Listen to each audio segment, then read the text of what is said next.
To start this project, I'm using this white mesh. It's very see-through, so literally, it's mesh.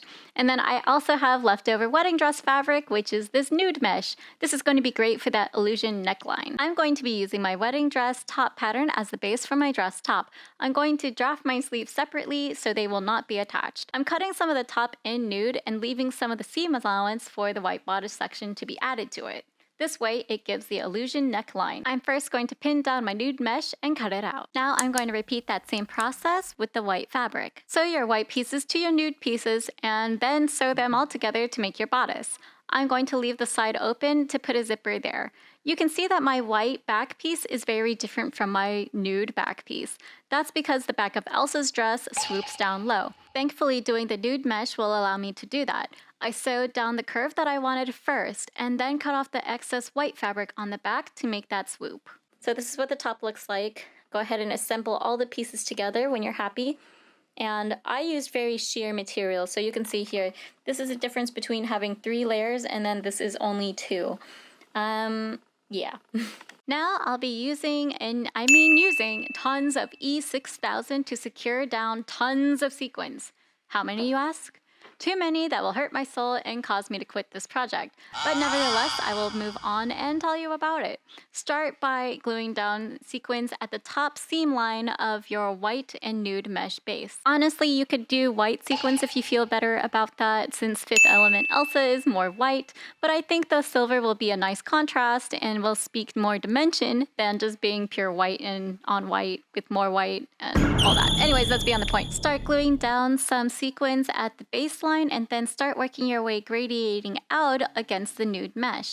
When I mean the baseline, I'm talking about that base seam. That way it kind of creates this illusion that it's melting into your skin. Don't forget to work downwards onto the white material because you want this fully covered. Not fully covered, but just a decent amount covered with sequins. One eternity later. You made me go on and do it. Time to get Elsa back out again. So I just want to show you what this is. Let's throw it! I don't know if you could see this, but this is all the glue from this Elsa costume. That's all over my dress form. Yay! Not. I glued tons of these sequins. I used up so many. I don't even have any of these anymore. So I don't know where to start off with this, so I'm gonna leave that alone. I have all of these beautiful, luxurious fabrics. I think I will use this. I've been holding onto this one for a long time. So I'll put it into this outfit. And then I have this beautiful velvet that you saw on my summer beach wedding dress. It's kind of just a simple dress that I use for my score bunny. And it's velvet. And then I will be using, for the pants, let's go ahead and get into M6173 again, just like my KDA cosplay. So I will be turning this into a digitized version for my sewing machine. And you can see my sewing machine. Go here and work on it. This one is the first part, and yeah, I'm just gonna keep going until I'm happy and I have the correct number of diamonds. Obviously, they won't all look the same, so we'll see. So this is the first test run. The one on the left actually has the water embroidered into it, and then the one on the right doesn't have the water embroidered into it. Or I think this is fire. This looks like fire. But I think it looks really good without the embroidery in the center, so I'm going to be trying to do that with all of them. Oh, see, this cap's got to come off. I am so happy because there are no water elements at the top here versus the front. So all of these are as much as I need. I have a few extra, so what I'm going to do is actually cut out this little part and see if I like it, because right now it is completely just white. I'm going to cut these out in the middle, the little water droplet, and see if I like it better. Okay, not gonna lie, taking out the holes in these make it look so much better. I'm loving it so much more compared to having the holes, or not having the holes, because like it just looks so blocky. And then you have these open parts, and then it's just super nice.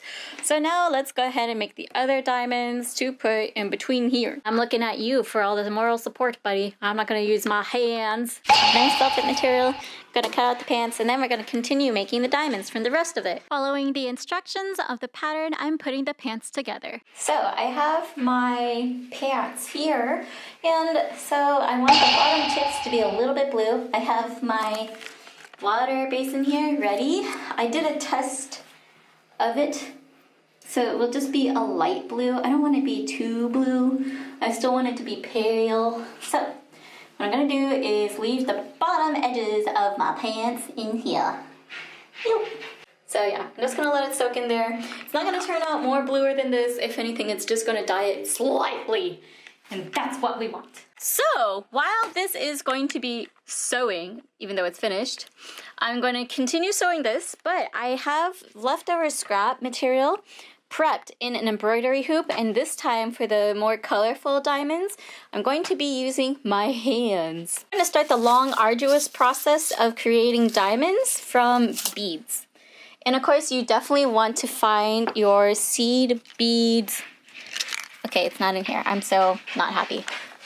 I went ahead and cut out my pants fabric and sewed most of it together. I just had to do the waistband. Now I didn't want it to be too bulky, so I just did a really small fold over, and I'm going to use elastic to cinch it.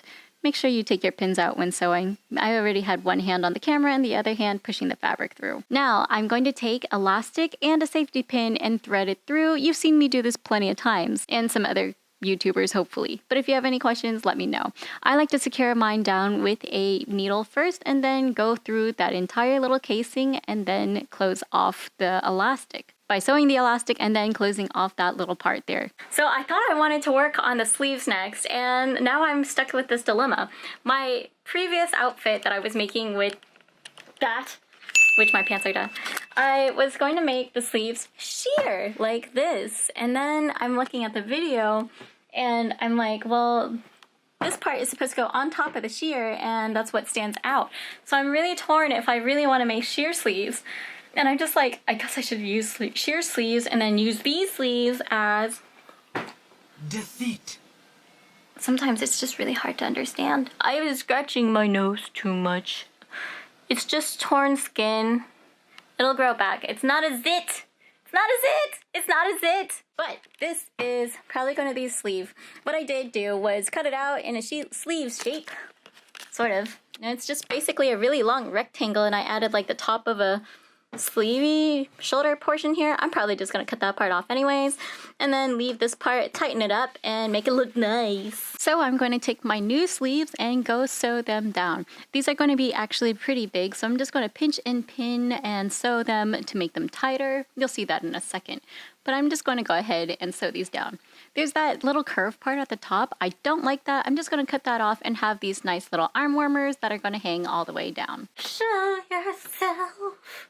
It's showing through when there's problems. I need to make it tighter, and I need to make it tighter here and then up to here. Actually, this part is the only part that fits, so I want to show you that this is the sewn together part to make sure it fits the first time. Here's the tighter part, but I need to make sure that it gets on. So what I'm going to do is actually like cut this part-ish here, but leave like this taily part so I can make like an elastic band to go around my middle finger, so it creates that diamond point. Actually, I'm probably just gonna mark it right now. So I marked that point with a needle, and I'm gonna take my scissors and cut from the bottom all the way to the top, making that nice little diamond point. Also, I have to note that I'm going to go ahead and cut out the rest of the extra salvage material hanging off the edge, so I'm not using that material. Using embroidery software, I created the arm design here. So you can actually see, this is what it looks like. I saw that it actually has a lot more detail in it. No one's gonna see that. I hope. You know, I might just go back and embroider it with some extra silver string so it looks nice. I might have to do that with the new diamonds that I have now, but let's just leave it alone. All right, so I'm gonna pop this into the embroidery machine, and then we're gonna finish up the sleeves by adding little stuffs on it. All right, I'm going back to this box of Disney cosplays, and we're going to start with this white one. You guys already know what this is, and I started to buy more stuff for it because I thought I needed it. First, I want to do the detailing on the sleeves, and that means lots and lots of beads. These were on sale, so I'm very fortunate, and I got tons of them, so this might vary for you depending on your arm length and how far you want to spread them out instead of having more diamonds on the costume. I opted for these really shiny and crystal-like beads, kind of like ice. I also have these clear seed beads to go between and add some dimension. I'm going to go ahead and cut open one of these bracelet looking things. Usually in America they're just a strand of beads or they're in bags.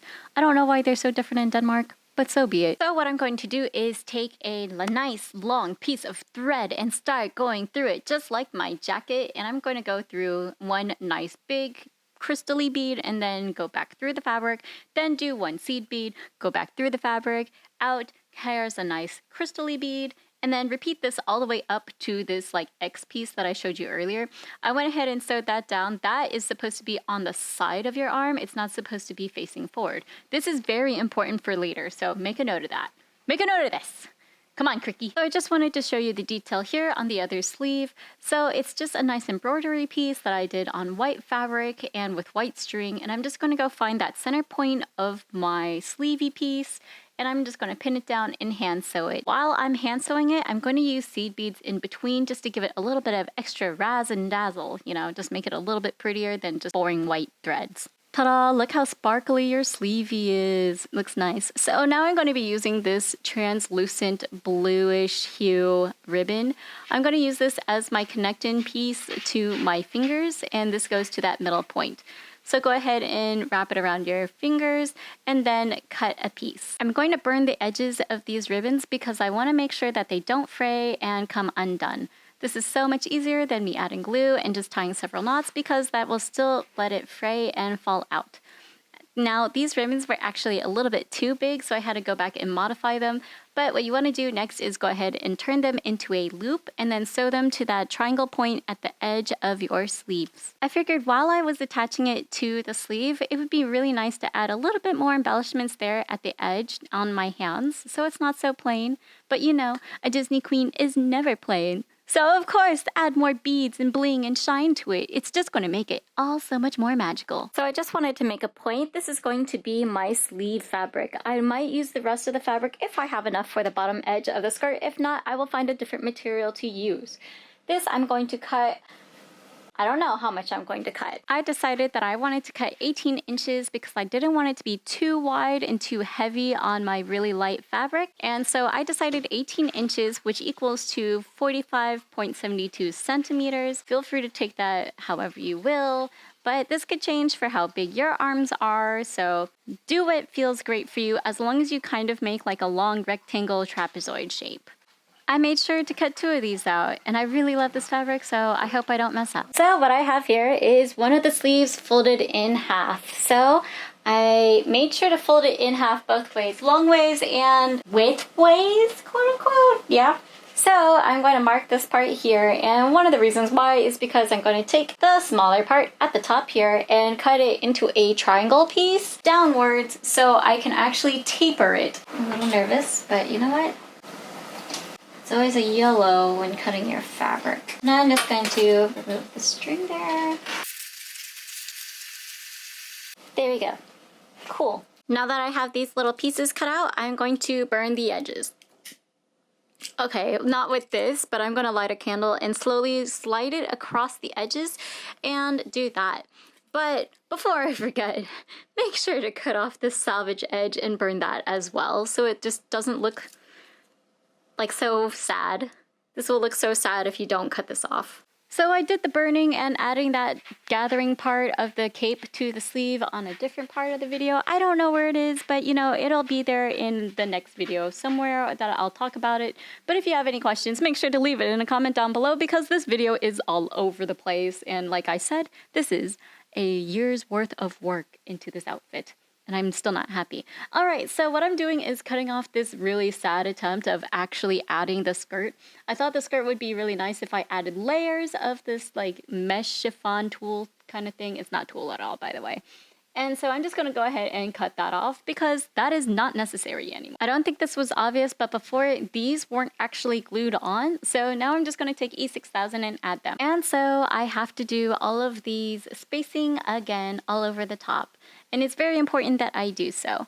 While I'm doing this, I think I will try to find the rest of my silver sequins and cover the rest of the gaping holes on the bodice. This way it does not have any gaps when I start to add the other diamonds. It's super important that I stress this, and I can't stress it enough, but you need to test your diamond placement before gluing down. And I'm saying this because you also have to think about the other diamonds that get next to the diamonds, and then the diamonds that go up, kind of like V-shapes, and the chevrons. It is going to be very complicated, and you need to make sure that you are going to the right place. It definitely took me a long time to make sure that I had the right diamond sizes and making sure that they didn't get too close to each other and having the shape and look that I wanted before gluing them down. So a while ago I pre-made these blue diamonds.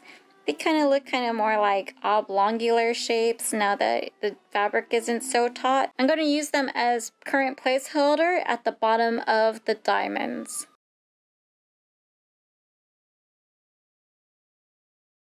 So I have exactly how I want this to be pinned out. I like the positioning and such, so it's not so crazy. Next, I had to figure out how to get the little lines in between. I might actually just take off these blue little parts here and then figure out the points. It will be a lot easier because I really like the size of these diamonds, so they're nice and pronounced. Rather than sacrifice the amount of diamonds for more, I would rather keep it this many. So yeah. I'm going to draft a little bit of white ribbon here and see what I like best. So this is actually what I like better. I actually love how it looks. I repositioned a few pieces so it's not so diagonally, triangly pointed, but I love how it's looking. So instead I cut up some of the velvet to create the right V shapes that I wanted. And now I'm going to go in with my super universal glue and I'm just going to glue down all my diamonds, my little triangle pieces on top of my sequins. I couldn't find my sequins yet, but I am going to be adding them to the rest of this material. So this way the shirt isn't completely covered and then I can change it into a dress. Go ahead and do this if you are following this tutorial. I don't even know if you can call this a tutorial, but it has been super all over the place.